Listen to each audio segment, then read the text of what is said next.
I want to thank Dr. Corcoran and the organizers for this conference for having me here and allowing me the time to share about the work that we're doing at the Oregon Justice Resource Center. Our organization is a civil rights organization that provides legal services to individuals who are intersecting in the criminal legal system or have been harmed by the criminal legal system, who otherwise wouldn't have access to legal representation.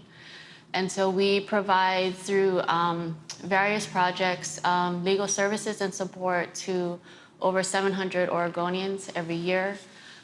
Through the different projects, we have the sort of the privilege and the opportunity to see individuals through all aspects of the criminal legal system, from interactions with law enforcement all the way through to how they're experiencing the criminal process, incarceration, and upon reentry.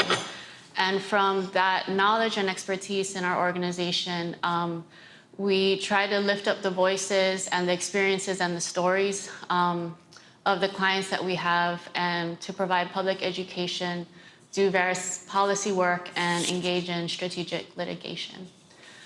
But I'm primarily here to talk about the Women's Justice Project that I direct. At the core of the Women's Justice Project, we provide legal services to individuals incarcerated at Coffee Creek Correctional Facility, which is Oregon's only women's prison.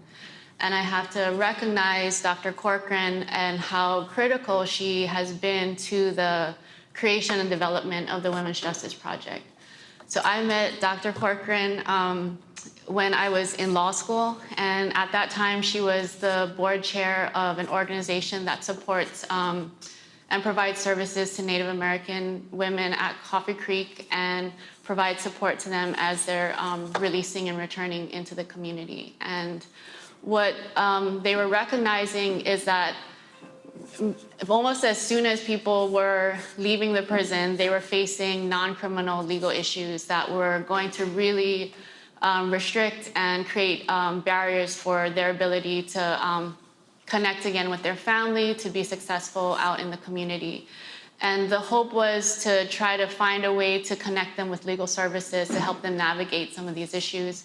But very quickly we realized that there weren't attorneys or legal services out there to connect people with. So we created a fellowship for myself for 1 year, and I went into Coffee Creek and worked with Native women who were interested in receiving legal services. And I would sit with them on intake and just talk with them about who they were, their life, what the things that they were struggling with, and try to identify where are those places where I can help support them and provide them with services and advice. So I worked on a whole range of non-criminal legal issues, providing limited representation, a lot of family law matters, debt issues, immigration issues, just a whole range of things that people are struggling with while they're inside with very little resources, very little communication,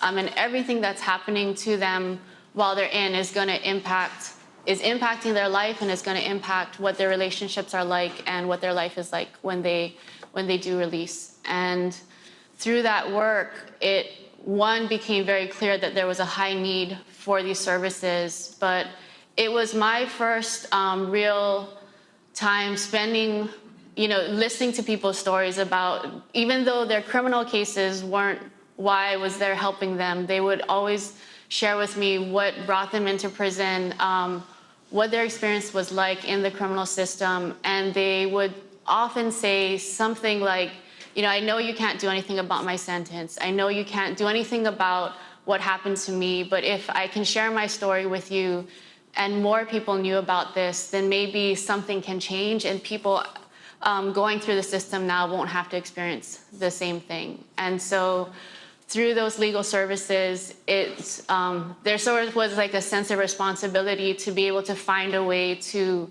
bring those stories out and do more public education, let people know what people were actually experiencing.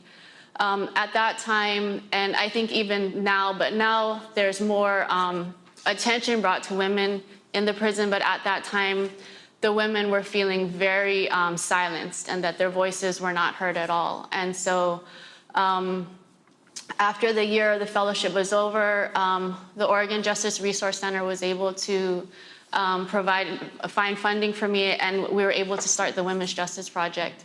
And that core work continues on. So we now have funding through the state for 2 attorneys that provide legal services in Coffee Creek.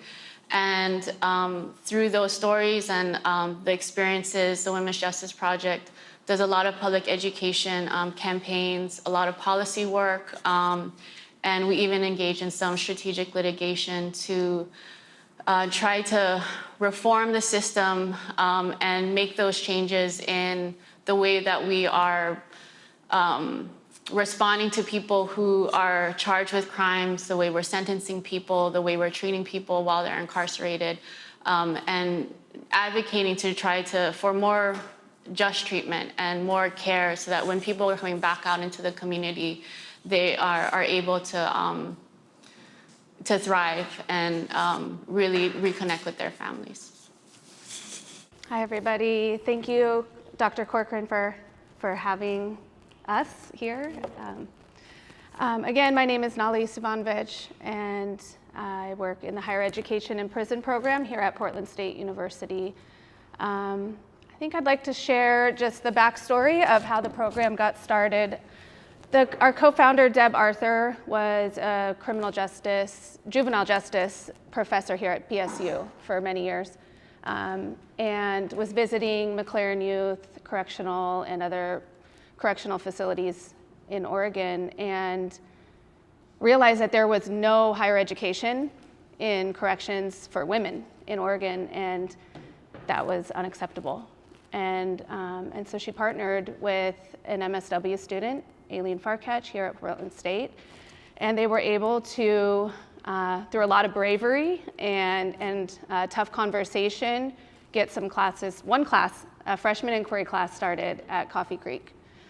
So that was in 2019, and the pandemic hit, and everything was shut down, and classes had to go correspondence.